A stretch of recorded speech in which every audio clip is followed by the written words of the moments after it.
This altar wasn't about love. It was about endings. The pregnancy test landed in the trash with a soft thud.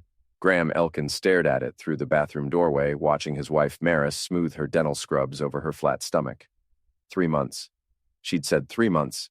He'd had a vasectomy 2 years ago. "Graham, you okay in there?" Maris called from the bedroom. "Fine," he said, flushing the toilet for effect. The porcelain handle felt cold under his palm. Everything felt cold now. Outside, Vermont's summer air hung thick over the lake. Their daughter Dahlia's laughter echoed from the dock where she sat with Jonas, her fiancé, 21 years old and planning a wedding in 2 weeks. Graham had paid for the venue, the flowers, the dress. He'd written the check yesterday. Now he wondered if he'd been paying for something else entirely. "Dad," Dahlia waved from the water. "Come see the sunset." Graham walked to the cabin's deck, his work boots heavy on the wooden planks. HVAC repair had calloused his hands, taught him patience. Systems broke down slowly, then all at once. You had to watch for the signs. Jonas stood behind Dahlia, his hands on her shoulders. Medical school dropout, now studying to be a paramedic. Handsome in a way that made older women look twice. Graham had noticed Maris looking. "Beautiful night," Jonas said as Graham approached. "Thanks again for letting me tag along on the family vacation." "Family," Graham repeated. The word tasted different now. Maris emerged from the cabin wearing a sundress Graham didn't recognize. Yellow with small flowers. When had she bought it? She'd been spending more lately. New clothes, salon visits, yoga classes that ran late into the evening. "The baby's going to love it here," she said, settling into the chair beside him. "All this fresh air." Graham nodded. The vasectomy scar itched under his swim trunks. "When's your next doctor's appointment?" he asked. "Thursday. Dr. Williams wants to do another ultrasound." Maris smiled, but her eyes shifted to Jonas. "Just for a second. Want to come with me?" "I'll be working." "Of course you will." Dahlia turned in her chair. "Mom, are you sure you're okay with me getting married so soon? I mean, with the baby coming." "Honey, life doesn't wait for perfect timing," Maris said. "Your father and I learned that the hard way." Graham remembered their wedding. Maris had been 26, working at the dental office where she still worked now. He'd been 31, recently divorced, trying to build something stable for Dahlia. Maris had seemed safe then, reliable. She'd made him feel like he could trust again. "I'm going to grab a beer," he said, standing. Inside the cabin, he opened the refrigerator and stared at the bottles. Corona with lime, Jonas's favorite. Graham had noticed that too. He'd been noticing a lot of things lately. The laptop bag sat on the kitchen counter. Jonas's MacBook, plugged into the wall beside Graham's Wi-Fi extender. The sink light blinked green. Graham had set up the network himself. His tools folder automatically backed up any connected devices, a security feature he'd installed after his divorce, when his ex-wife had tried to hide assets on shared computers. He shouldn't look. He knew he shouldn't look. The laptop opened to a desktop photo of Dahlia and Jonas at some restaurant. She was laughing, her engagement ring catching the light. Graham clicked on the network folder. The photos loaded one by one. Maris, topless in what looked like their master bedroom. Jonas, shirtless, in their master bedroom. The timestamp showed last Tuesday. Graham had been installing air conditioning units at the high school. He scrolled down. More photos, a video file. His hands shook as he clicked play.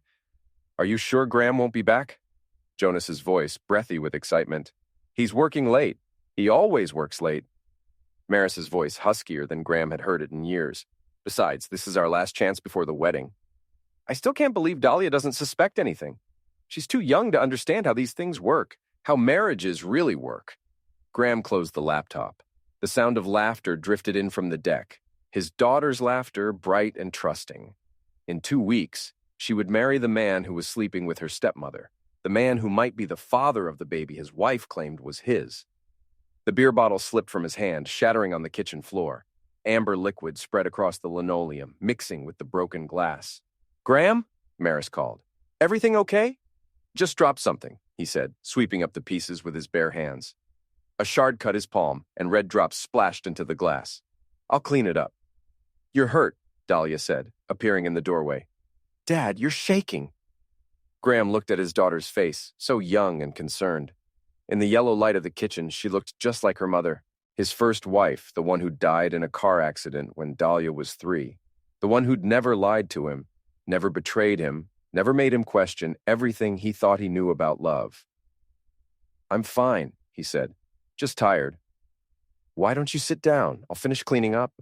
Graham watched his daughter kneel on the kitchen floor, carefully picking up the glass. She was going to be a mother soon. The thought made his chest tight. She deserved better than this. Better than Jonas. Better than the family that was about to explode around her. But maybe she already knew. Maybe she was already part of it. "Dahlia," he said quietly, "when did you first know you loved Jonas?" She looked up from the floor, surprised by the question. "I don't know, it just happened. Why? And when did you first bring him around Maris?" "Dad, what's wrong? You're scaring me." "Nothing's wrong. I'm just trying to understand the timeline." "The timeline of what?" Graham stared at his daughter, searching her face for signs of deception. But all he saw was confusion and worry. She didn't know. She had no idea that her fiancé was sleeping with her stepmother, that the baby Maris carried might be his grandchild and his stepchild at the same time. "Never mind," he said. "I think I need some air." Outside, Jonas and Maris sat close together on the dock, their voices low. They separated when they saw him coming, but not quickly enough. Graham had spent 15 years reading people's tells, watching for the signs that systems were failing. These two were a system on the verge of complete breakdown. "You okay, Mr. Elkin?" Jonas asked. "Dahlia said you cut yourself." "I'm fine." Graham sat in the chair across from them, studying Jonas's face. The boy looked nervous, shifting in his seat. "Tell me about your paramedic training. You enjoying it?" "It's challenging, but rewarding, you know. Helping people in crisis. Must be expensive." "It is, but I'm managing." Jonas glanced at Maris. "I've had some help." "What kind of help?" "Graham," Maris interrupted. "Why the third degree?" "Just curious about my future son-in-law's finances, making sure he can take care of Dahlia." "He doesn't need to prove anything to you," Maris said, her voice sharp. Graham looked at his wife.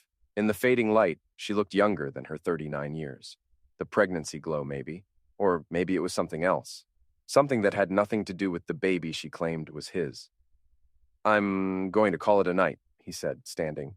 "Long day tomorrow." "We're all going into town for breakfast," Dahlia said, rejoining the group. "That little diner with the blueberry pancakes. You love that place." "I might skip it. Need to check on some work stuff." "Dad, you're on vacation. Some things can't wait." In the cabin, Graham pulled out his phone and scrolled through his contacts. Lester Brome, private investigator. They'd worked together during his divorce when his ex-wife had tried to hide money in offshore accounts. Lester was expensive but thorough. He'd found everything. Graham hesitated, his thumb hovering over the call button. Once he made this call, there would be no going back. Once he opened this door, everything would change. The sound of laughter drifted through the window. Maris and Jonas still on the dock, still sitting too close. He made the call. "Lester, it's Graham Elkin. I need your help again." "Graham, been a while. What's the situation?" "I need you to look into my wife and my daughter's fiancé. I think they're having an affair." "Crap. How long you been suspicious?" "About 3 hours." "That recent, huh? What triggered it?" Graham told him about the photos, the overheard conversation, the pregnancy that didn't add up. Lester listened without interrupting, asking only the relevant questions. When Graham finished, there was silence on the other end. "Graham, you sure you want to go down this road? Sometimes it's better not to know." "I already know. I just need proof." "Proof for what? Divorce?" Graham looked out the window at his daughter, who was now showing Jonas something on her phone. They looked so happy together, so innocent. In 2 weeks, they would stand at an altar and promise to love each other forever. The same promise Graham had made to Maris 6 years ago. "I'm not sure yet," he said. "Just get me the proof." The next morning, Graham woke to the sound of Maris vomiting in the bathroom. Morning sickness, she'd explained. Part of the pregnancy experience. He lay in bed listening to her retch, thinking about the timing. 3 months pregnant, she'd said. That would put conception sometime in March. In March, Graham had been in Albany for a week, training on new HVAC systems. He'd called home every night, and Maris had always been there to answer. But that didn't mean anything. People could lie about where they were, what they were doing, who they were with. His phone buzzed. A text from his mother, Velma. "Can't wait to see everyone this weekend. So excited about the wedding and the baby." His mother was driving up from Connecticut for the wedding. She'd been thrilled when Dahlia announced her engagement. Even more thrilled when Maris announced her pregnancy. A new grandchild and a new grandson-in-law, all in the same month. Graham hadn't had the heart to tell her about his suspicions. "Looking forward to it," he texted back. Maris emerged from the bathroom, pale but dressed. Morning sickness is supposed to get better after the first trimester, but mine seems to be getting worse. "Maybe you should see a doctor." "I have an appointment when we get back. Dr. Williams wants to run some tests." Graham nodded. Dr. Williams had been Maris's gynecologist for years. He'd delivered Dahlia when she was born, back when Graham's first wife was still alive. If anyone would know the truth about Maris's pregnancy, it would be him.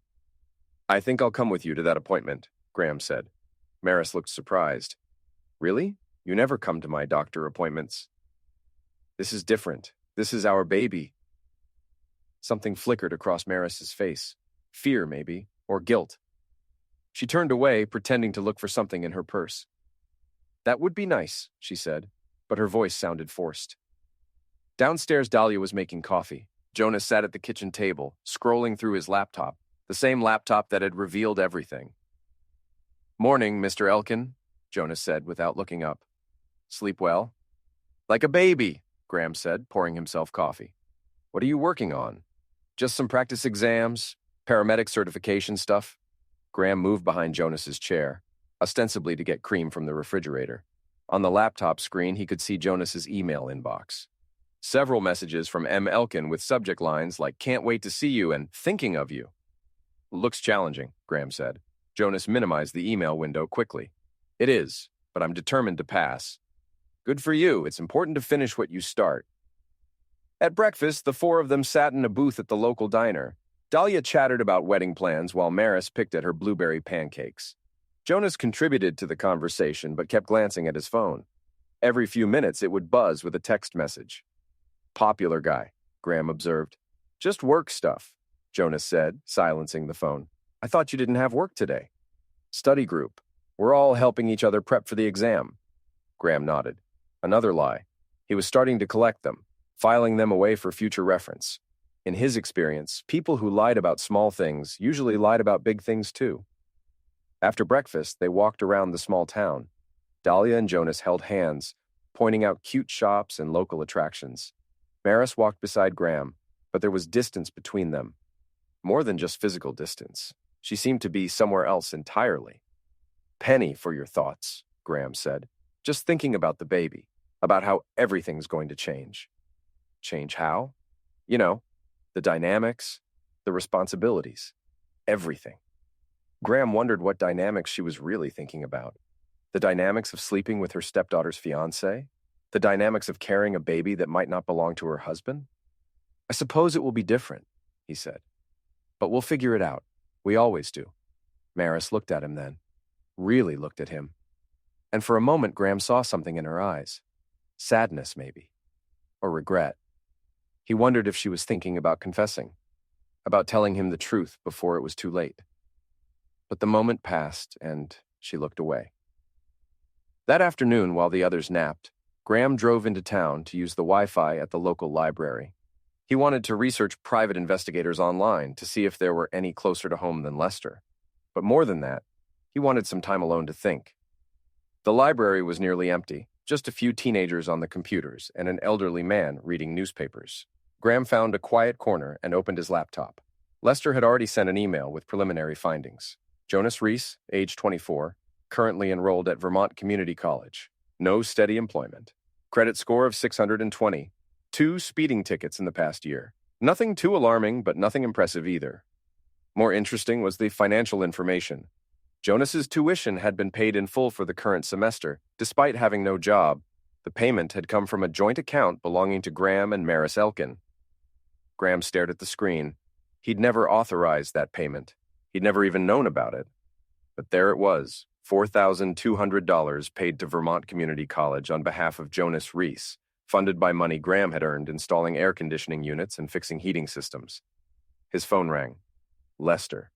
"Got some more information for you," Lester said without preamble. "Your wife's been busy." "How busy?" "Jonas isn't the only one. There's a personal trainer at her gym, some guy named Derek. She's been meeting him at a hotel in Brattleboro twice a week for the past month. Graham felt like he'd been punched in the stomach. Are you sure? Credit card receipts don't lie. Same room, same hotel, every Tuesday and Thursday. Always checks in around 2 p.m., checks out around 4 p.m. Jesus. There's more. She's been paying for Derek's gym membership, his car payments, even his rent, all from your joint account. Graham closed his eyes. The pregnancy, the affair with Jonas, the second affair with Derek. How many lies was his wife living? How much? He asked. About 15 grand over the past 6 months, maybe more. I'm still digging. Keep digging. I need to know everything. Graham, what are you planning to do with this information? Graham looked around the library at the peaceful scene of people reading and studying. In a few days, they would all go back to their normal lives. But Graham's normal life was over. It had ended the moment he opened Jonas's laptop and saw those photos. I'm going to destroy them, he said quietly. Both of them. All of them. When Graham returned to the cabin, Maris was on the phone in the bedroom. She was speaking quietly, but Graham could hear fragments of the conversation through the thin walls. Can't keep doing this. What if he finds out? After the wedding. Graham stood in the hallway, listening. The conversation ended abruptly when Dahlia came out of the bathroom. Dad, you're back? How was town? Fine. Just ran some errands. Mom's been on the phone for like an hour. Wedding stress, I think. Graham doubted it was wedding stress. More likely it was adultery stress, the kind that came from juggling multiple affairs while pretending to be a devoted wife and mother. Where's Jonas? He asked. Taking a nap. He says all this fresh air is making him tired. Or maybe the stress of sleeping with his fiancé's stepmother was making him tired. Graham wondered how Jonas managed it. How he looked Dahlia in the eye every day while betraying her in the most intimate way possible. That evening, they grilled hamburgers on the deck. Graham watched Jonas flip the patties, chatting easily with Dahlia about their honeymoon plans. They were going to Niagara Falls, a cliché destination that Dahlia found romantic. Graham had offered to pay for the trip, back when he still believed Jonas was a decent person who loved his daughter. The wedding's going to be perfect, Dahlia said, leaning against Jonas's shoulder. I can't believe it's only a week and a half away. Time flies, Maris said from her chair. She'd been quiet all evening, barely touching her food. The morning sickness excuse was wearing thin. Are you feeling okay, Mom? Dahlia asked. You look pale. Just tired. The baby's taking a lot out of me. Graham watched this exchange with growing anger. The casual lies, the easy deception. How long had it been going on? How long had his wife been playing him for a fool? Maybe you should take it easy tomorrow, he suggested. Stay here while we go hiking. Actually, I was thinking of driving back to town. Run some errands, maybe get my hair done. Alone? Unless you want to come with me to the salon. Graham shook his head. He'd bet money that Maris wouldn't be going to any salon. More likely she'd be meeting Derek at their usual hotel or finding some other way to betray the family that trusted her. After dinner, Graham helped Dahlia with the dishes while Jonas and Maris sat on the deck, talking quietly. Through the window, Graham could see them leaning close together, their body language intimate, despite the fact that Dahlia was only 20 feet away. Dad, can I ask you something? Dahlia said, drying a plate. Of course. Do you like Jonas? I mean, really like him? Graham looked at his daughter, so young and hopeful. She was asking because she'd sensed something, some tension or disapproval that he'd been trying to hide. The truth was, he'd never particularly liked Jonas. Even before discovering the affair, something about the young man had bothered him.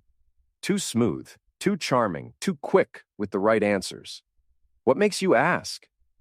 I don't know, you seem distant around him. Like you're not happy about the wedding. Graham chose his words carefully.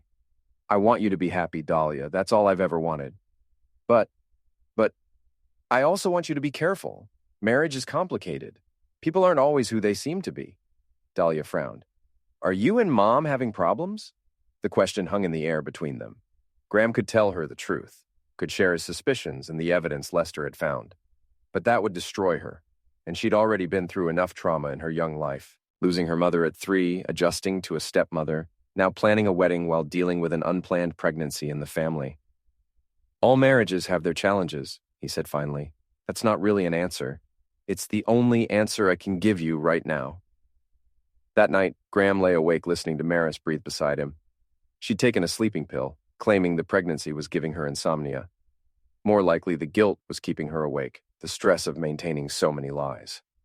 Around 2 a.m., his phone buzzed with a text message. It was from an unknown number, but Graham recognized the area code. Vermont Community College. Can't sleep. Thinking about you. The message was clearly meant for Maris, but it had been sent to Graham's number by mistake. Jonas, texting what he thought was his secret lover, accidentally revealing himself to the husband he was betraying.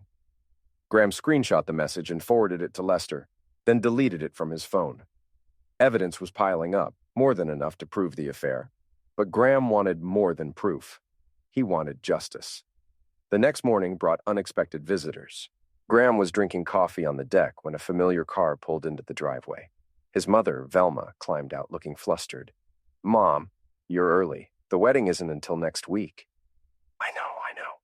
But I was so worried about Dahlia and excited about the baby, and I just couldn't wait. Velma hugged him tightly. Besides, I brought someone with me. A second car pulled up behind hers.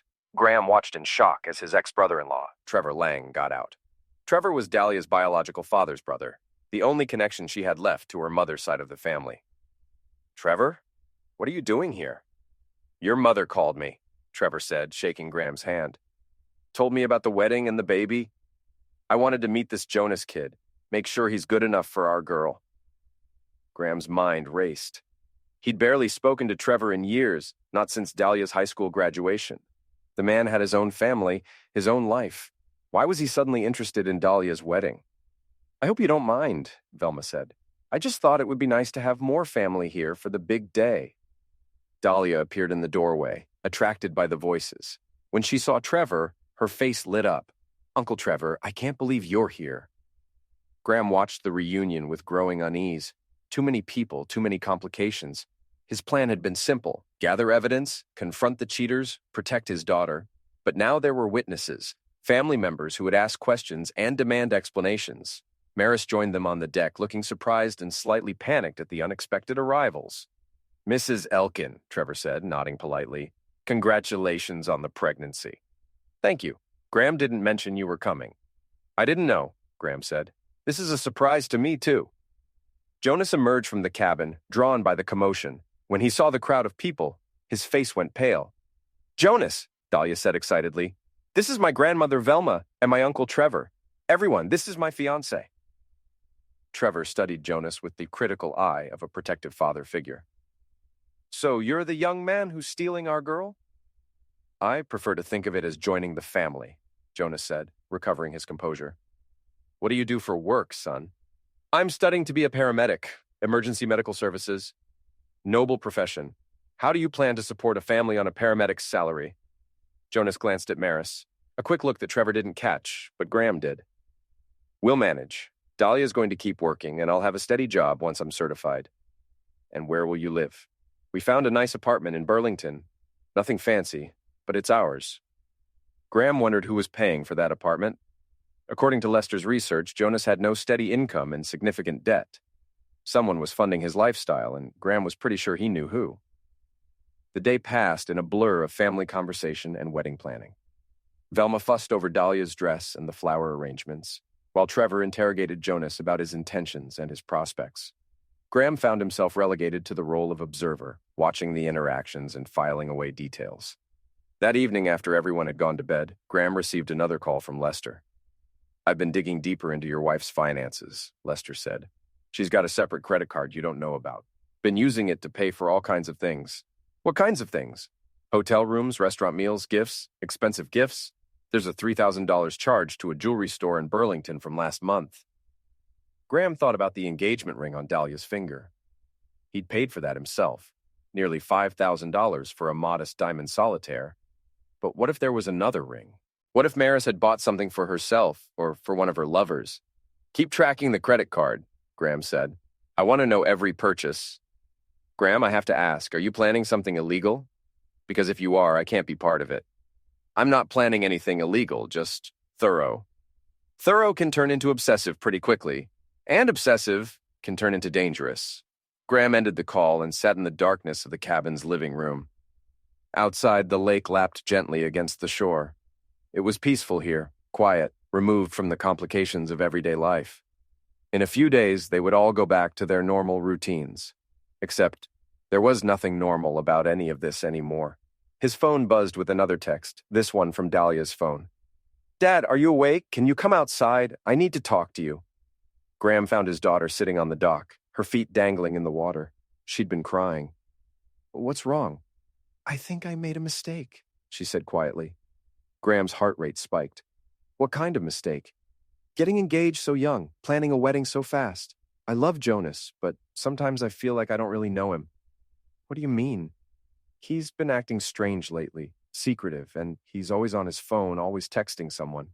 When I ask him about it, he says it's work or school, but you don't believe him." Dahlia shook her head. "I found some things in his room, bills that don't make sense, credit card statements for accounts I didn't know he had. Dad, I think he's hiding money problems from me." Graham sat down beside his daughter, choosing his words carefully. She was so close to the truth, but she was focusing on the wrong deception. "Money problems are one thing," he said, "but there might be other issues too." "What do you mean?" "Dahlia, if you had doubts about Jonas, if you discovered he wasn't the person you thought he was, what would you do?" "I don't know. Call off the wedding, I guess, but Dad, all the money you've spent, all the plans we've made." "The money doesn't matter. Your happiness matters. Your future matters." Dahlia looked out over the water. "There's something else. I've been feeling sick in the mornings, like Mom with her pregnancy symptoms." Graham's blood went cold. "Sick how?" "Nauseous, tired. I took a test yesterday."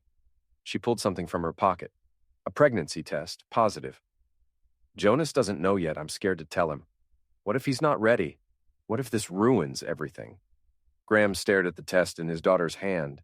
His 21-year-old daughter was pregnant by a man who was sleeping with her stepmother. The family tree was becoming a nightmare of deception and betrayal. "When did this happen?" he asked. "I think about 6 weeks ago. We were careless one night and 6 weeks ago. That would put Dahlia's conception around the same time as Maris claimed to be conceived. Both women, pregnant by the same man, neither knowing about the other. "Dad, you're scaring me. You look like you've seen a ghost." Graham forced himself to breathe normally. "I'm just surprised. This is a lot to process." "Should I tell Mom? She might understand since she's going through the same thing." "No," Graham said quickly. "Don't tell anyone yet, not until we've had a chance to figure things out. But the wedding is in a week. If I'm pregnant, that changes everything." "It might. But let's take this one step at a time." Graham walked his daughter back to the cabin, his mind reeling. The situation was even worse than he'd imagined. Not only was Jonas betraying Dahlia with her stepmother, but he'd gotten both women pregnant. The math was becoming clear. Maris's baby was almost certainly Jonas's, and now Dahlia was carrying his child, too. Inside the cabin, everyone was asleep. Graham checked on Maris, who was breathing deeply under the influence of her sleeping pills. In the guest room, Trevor was snoring loudly. His mother had taken the couch, and Jonas was sleeping in Dahlia's room, supposedly on the floor, but probably in her bed. Graham went to his laptop and typed out an email to Lester. "Situation more complicated than we thought. Dahlia is pregnant too. Need DNA testing options fast and discreet. Also need to know everything about Jonas's relationship history. Has he been with other women? Any STDs? Any other pregnancies? This is urgent." The reply came back within minutes. "Jesus Christ, Graham, this is a mess. I'll get you the information, but you need to be careful. If this kid is playing multiple women in the same family, he's either incredibly stupid or incredibly dangerous. Maybe both." Graham closed the laptop and sat in the darkness, thinking. In his HVAC work, he'd learned that complex systems required systematic solutions. You couldn't just patch one problem and hope the rest would fix itself. You had to understand the entire system, identify all the failure points, and then execute a comprehensive repair. This family was a complex system, and it was failing at multiple points. The repair was going to require precision, timing, and complete commitment. Half measures wouldn't work. Partial solutions would only create new problems. By morning, Graham had made his decision. The wedding would go on as planned, but it would not be the celebration everyone was expecting. The week passed in a blur of preparation and deception. Graham played the role of devoted husband and father, helping with last-minute wedding details while secretly collecting evidence and planning his strategy. Lester's reports painted an increasingly disturbing picture of Jonas's behavior. The young man had been involved with at least 3 other women in the past year, including a 19-year-old student from his college and a 35-year-old divorced mother of 2. In each case, he'd received financial support, gifts, or direct payments. Jonas wasn't just an adulterer. He was essentially a professional gigolo, using his charm and good looks to exploit vulnerable women. More disturbing was the revelation that Jonas had been secretly recording his private encounters. Lester had found cloud storage accounts containing dozens of videos and photos, including intimate footage of Maris that she obviously didn't know existed. "This guy's a predator," Lester told Graham over the phone. "He's been running the same con for years. Find a lonely woman, seduce her, get her to pay for his lifestyle, then move on to the next target." But why marry Dahlia if he's sleeping with Maris? Because Dahlia's young and trusting. She won't question his behavior the way an older woman might. And with you as her father, she comes with built-in financial security. He's not just marrying your daughter, he's marrying into your family's stability. Graham felt sick. His daughter wasn't just a victim of infidelity. She was the mark in an elaborate con game. Jonas had probably targeted her specifically because of her naivety and her family's middle-class stability. "What about the pregnancies?" Graham asked. "DNA tests will take a few days, but based on the timing and the other evidence, I'd say there's a 90% chance both babies are his. Question is, does he know? He has to know. The timing is too coincidental. Maybe, or maybe he's just careless. Either way, this is going to explode eventually. The question is whether you want to control the explosion or let it happen naturally." Graham chose control. On the morning of the wedding, Graham woke early and made coffee. The house was full of people: his mother, Trevor, Dahlia's bridesmaids, and various relatives who'd arrived the night before. Everyone was excited, chattering about the ceremony and the reception. Graham moved through the crowd like a ghost, smiling and nodding while his mind focused on the task ahead. At 10 a.m., he received a final report from Lester. DNA testing had confirmed what they already suspected. The baby Maris was carrying was biologically Jonas's. The report also included bank records showing a pattern of financial manipulation that stretched back over a year. Graham printed everything and put it in a manila envelope. Evidence was power, and he was about to wield more power than anyone in his family had ever imagined. The wedding was scheduled for 4 p.m. at a small church outside of town. Graham had chosen the venue himself, partly because it was beautiful and partly because it was intimate. Only 50 guests would attend, mostly family and close friends, small enough that everyone would see everything clearly. At noon, Graham drove to the church alone. He told Maris he needed to check on the flowers, but his real purpose was to set up the audio-visual equipment he'd rented: professional-grade speakers, a wireless microphone system, and a large screen that he positioned behind the altar.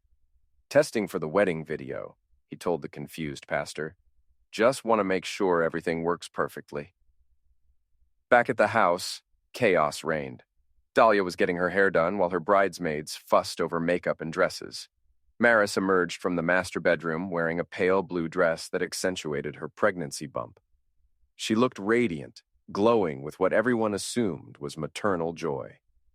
"You look beautiful," Graham told her, and meant it. Even knowing what he knew, he could still see the woman he'd fallen in love with 6 years ago. That made what he was about to do both easier and harder. "Thank you," she said, kissing his cheek. "I'm sorry I've been so emotional lately. The hormones are making me crazy." "It's understandable. A lot of changes happening all at once." Jonas appeared in a black tuxedo, looking nervous but handsome. He'd gotten a haircut and shaved carefully. For a moment, Graham could see why both his wife and daughter had fallen for this man. There was something magnetic about him, a charisma that made people want to trust him. "Mr. Elkin," Jonas said, extending his hand, "thank you for everything. For welcoming me into the family, for paying for this wedding. I know I haven't always lived up to your expectations, but I promise I'll take care of Dahlia." Graham shook the offered hand, looking directly into Jonas's eyes. "I'm sure you'll get exactly what you deserve." At 3:30, the wedding party gathered at the church. Graham watched as his daughter emerged from the bridal car, stunning in white lace and satin. She'd lost weight over the past week, stress and morning sickness taking their toll, but she still looked like a princess, radiant with happiness and hope. "Dad," she whispered as he took her arm, "I'm so nervous." "That's normal," Graham said, walking her toward the church entrance. Everything's going to be fine. I keep thinking about what you said about people not being who they seem. What if I'm making a mistake? If you are, we'll deal with it. Together. The church was packed with familiar faces. Graham's co-workers, Maris's friends from the dental office, Jonas's study group from the paramedic program. Everyone smiling, everyone expectant. They had no idea they were about to witness the destruction of a family. Graham took his seat in the front row, next to his mother and Trevor. Maris sat beside him, dabbing her eyes with a tissue. The pregnancy hormones, she'd explained. Everything made her cry these days. The music began, and Jonas took his place at the altar. He looked confident, almost smug. Graham wondered if the young man thought he'd gotten away with it, if he believed he could marry Dahlia while continuing his affair with her stepmother. Dahlia appeared in the doorway, and the congregation rose. She walked down the aisle alone, having chosen not to be given away by anyone.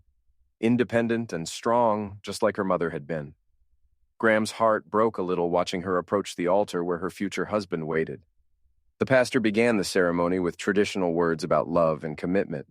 Graham barely listened, his attention focused on the wireless remote in his pocket. At the right moment, he would press a button, and everything would change forever. "Dearly beloved," the pastor said, "we are gathered here today to witness the union of Dahlia Elkin and Jonas Reese in holy matrimony. Marriage is a sacred bond built on trust, honesty, and mutual respect. Trust, honesty, mutual respect." Graham almost laughed at the irony. "If anyone knows of any reason why these two should not be wed," the pastor continued, "let them speak now or forever hold their peace." This was the moment. Graham's finger hovered over the remote button. Around him, the church was silent, waiting. Dahlia looked beautiful and happy. Jonas looked nervous but confident. Maris was crying softly into her tissue. Graham pressed the button. The screen behind the altar flickered to life, displaying a video file. At first, people thought it was part of the ceremony, maybe a slideshow of the couple's relationship. But then the audio kicked in, and everyone heard Maris's voice, breathy and urgent. "Are you sure Graham won't be back?" The image showed Jonas and Maris in Graham's bedroom, half-dressed and embracing.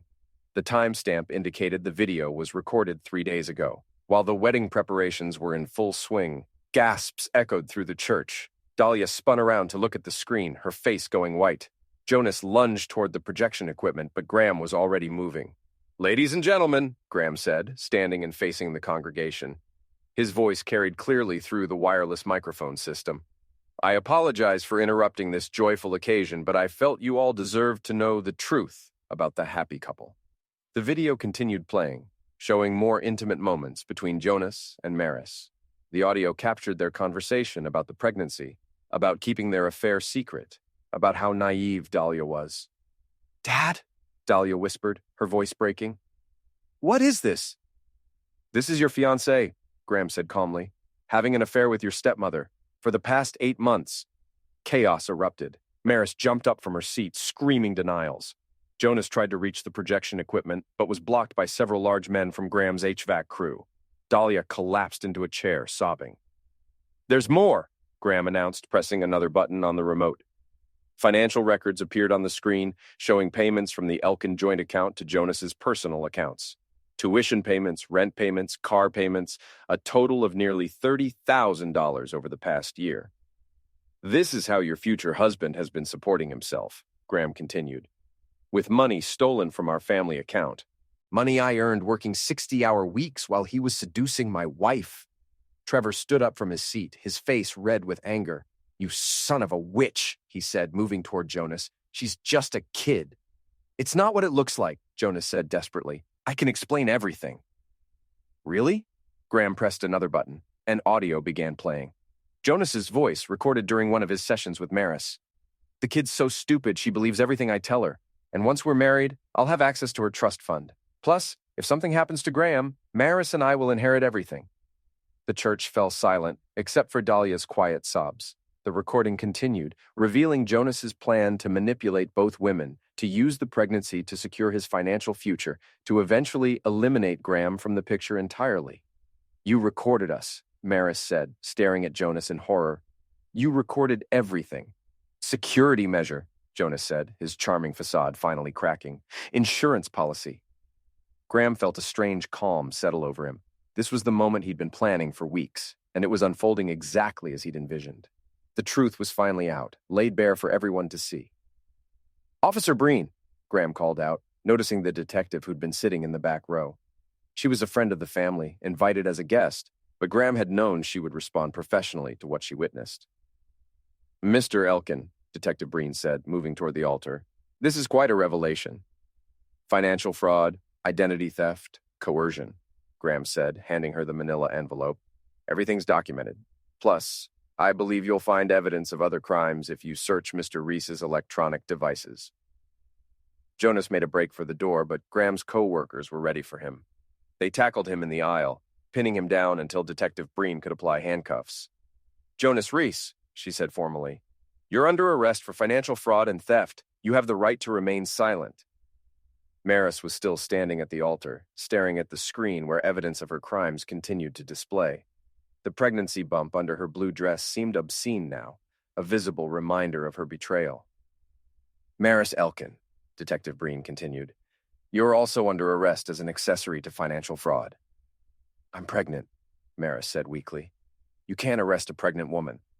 "I can arrest anyone who commits crimes," Detective Breen replied, approaching with a second set of handcuffs. Graham watched his wife's arrest with the same calm detachment he'd felt all morning. This was justice, systematic and thorough. The guilty were being punished, and the innocent were being protected. "Dad," Dahlia said, approaching him slowly, "did you know about all of this?" "I suspected. Then I investigated. Then I confirmed." "Why didn't you tell me?" "Because you needed to see it for yourself. You needed to understand exactly what kind of man you were about to marry." Dahlia looked around the church, at the chaos and destruction that had replaced her wedding ceremony. Her dress was wrinkled, her makeup smeared with tears. The flowers she'd carried down the aisle lay scattered on the floor. "What happens now?" she asked. "Now you start over, without him, without her, with people who actually care about you." Detective Breen led Jonas and Maris out of the church in handcuffs. The congregation began to disperse, murmuring among themselves about what they'd witnessed. Some looked shocked, others looked disgusted. A few looked impressed by Graham's methodical approach to revenge. "Mr. Elkin," the pastor said, approaching cautiously, "I'm not sure what to do about the reception, the catering, the music." "Cancel everything," Graham said. "Send people home. This wedding is over." Trevor put his arm around Dahlia's shoulders. "Come on, sweetheart. Let's get you out of here." Graham's mother approached him as the church emptied. "Graham William Elkin," she said, using his full name like she had when he was a child. "What have you done?" "I protected my daughter. I exposed the truth. I made sure justice was served. You destroyed a family." "They destroyed themselves. I just made sure everyone knew about it." Velma shook her head sadly. "This isn't over, you know. There will be consequences. Legal consequences. Emotional consequences. I'm prepared for that." Outside the church, Graham helped Dahlia into Trevor's car. She was still crying, but quietly now, the kind of tears that came with acceptance rather than shock. "Will you be okay?" Graham asked her. "I don't know. I don't know anything anymore." She looked up at him with red, swollen eyes. "What about the baby?" "What baby?" "Mom's baby. Jonas's baby. What happens to it now?" Graham had been so focused on punishment and justice that he hadn't fully considered the aftermath. Maris would give birth in jail, assuming she didn't miscarry from the stress. The child would be innocent of its parents' crimes, but it would also be a living reminder of betrayal and deception. "That's not your problem to solve," he said finally. "But it's my half-sibling, technically. Biologically, maybe, but family is more than biology." Trevor started the car. "We're taking her to my house," he told Graham. "She needs time to process all this." Graham nodded. "Take care of her." As the car pulled away, Graham stood alone in the church parking lot. The sun was setting, casting long shadows across the asphalt. Inside the church, janitors were already cleaning up the mess, removing the audiovisual equipment and restoring the altar to its normal configuration. His phone rang. Lester. "Saw the news," the private investigator said. "Local TV station picked up the story. Wedding interrupted by adultery revelation. You're famous." "I didn't do this for fame." "I know, but you might want to lay low for a while. This kind of public humiliation can make people desperate. Desperate people do stupid things." Graham looked around the empty parking lot. "They're both in jail. For now. But they'll make bail eventually, and when they do, they might come looking for revenge." "Let them come. Graham, I'm serious. You destroyed their lives today, completely and publicly. That's the kind of thing people end over. Graham ended the call and drove home to the empty house. Every room held memories of the family that no longer existed. The kitchen where Maris had announced her pregnancy. The living room where Dahlia had shown him her engagement ring. The bedroom where his wife had betrayed him with his daughter's fiancé. He poured himself a whiskey and sat on the deck overlooking the lake. The water was calm, reflecting the last light of the sunset. Tomorrow, the media would probably show up, wanting interviews and explanations. The legal proceedings would begin, custody hearings and divorce proceedings and criminal trials. But tonight, for the first time in months, Graham felt peace. His phone buzzed with a text message from an unknown number. "You think you won, but this isn't over. I know where you live." Graham deleted the message without responding. They could threaten him all they wanted. The truth was out now, documented and public. Whatever happened next, at least his daughter would never have to wonder if she'd made the right choice. 2 days later, Detective Breen called with an update. "Jonas made bail," she said. "His sister posted bond, but Maris is still in custody. Judge denied bail because of flight risk. What about the charges? Financial fraud, identity theft, conspiracy. Jonas is looking at 5 to 10 years if convicted. Maris might get less because of the pregnancy, but she's still facing serious time. And Dahlia? She's cooperating fully. Gave us access to Jonas's electronics, his financial records, everything. We found evidence of at least 6 other victims, women he's been scamming over the past 3 years." Graham felt a grim satisfaction. The investigation he'd started to protect his daughter was now protecting other women as well.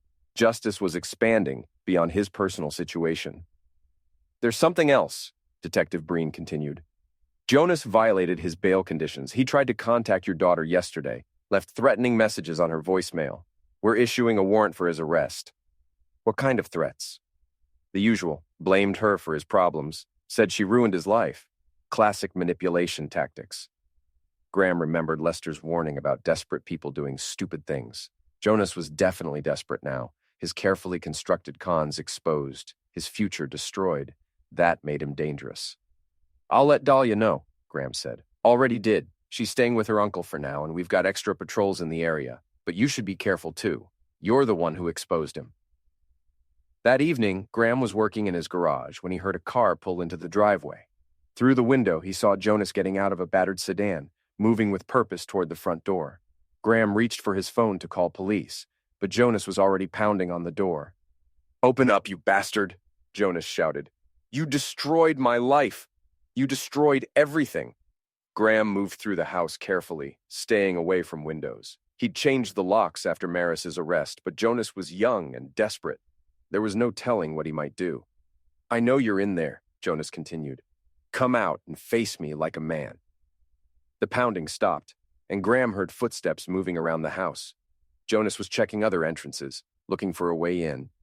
Graham called emergency and reported the violation, then went to his bedroom closet and retrieved the tool he'd inherited from his father. The sound of breaking glass came from the kitchen. Jonas had found a way in. "Graham!" Jonas's voice echoed through the house. "Where are you, you piece of crap?" Graham positioned himself at the top of the stairs, tool in hand, but not raised. He had no intention of harming an unarmed man, but he wanted to be ready if things got out of control. Jonas appeared at the bottom of the stairs, holding a kitchen knife he'd grabbed from the counter. His face was flushed with rage and desperation. "There you are," Jonas said. "Time to pay for what you did to me."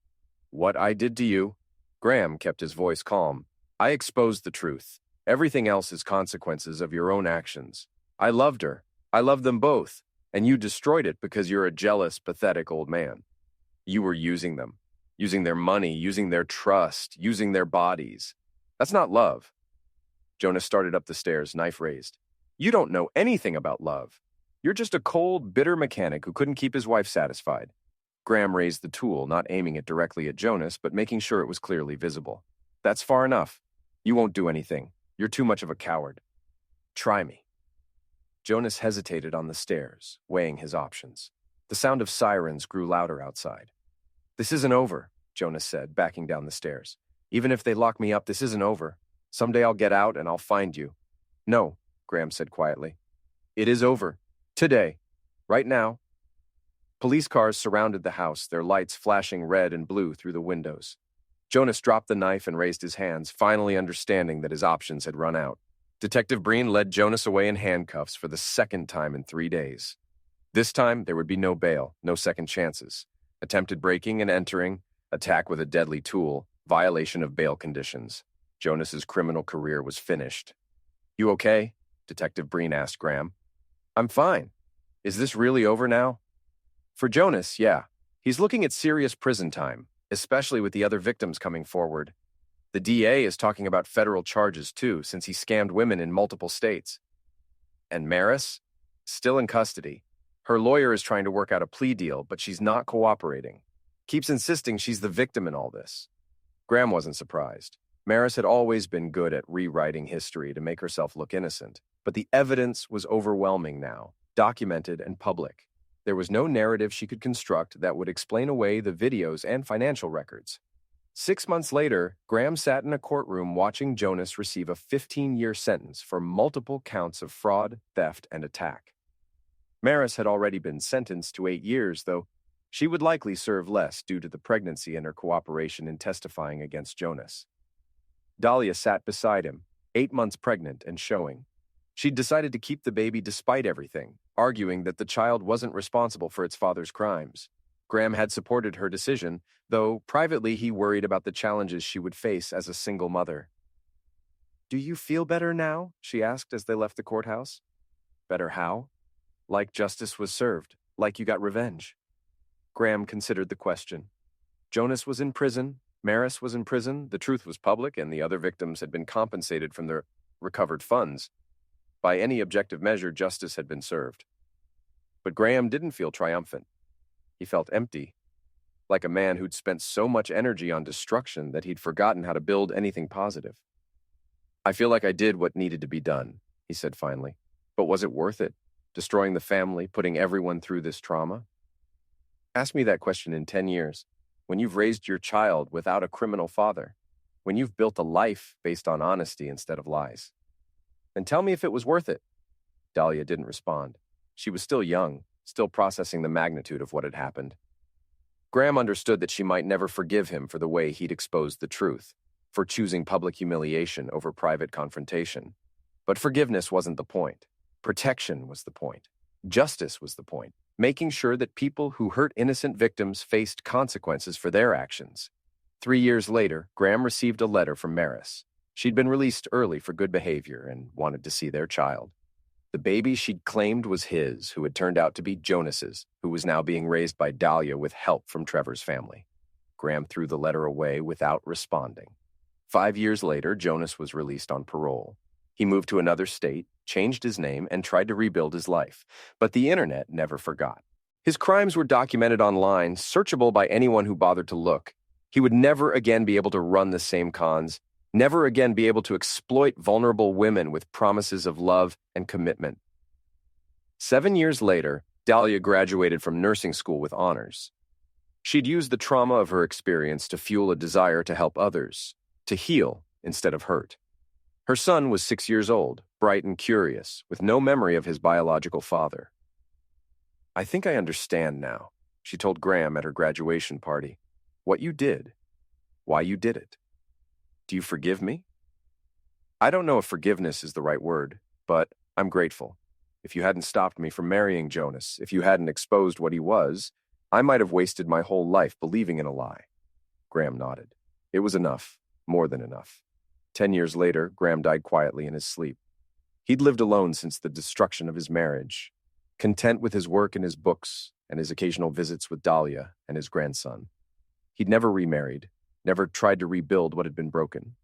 At his funeral, Dahlia spoke about the father who had loved her enough to destroy his own life to save hers.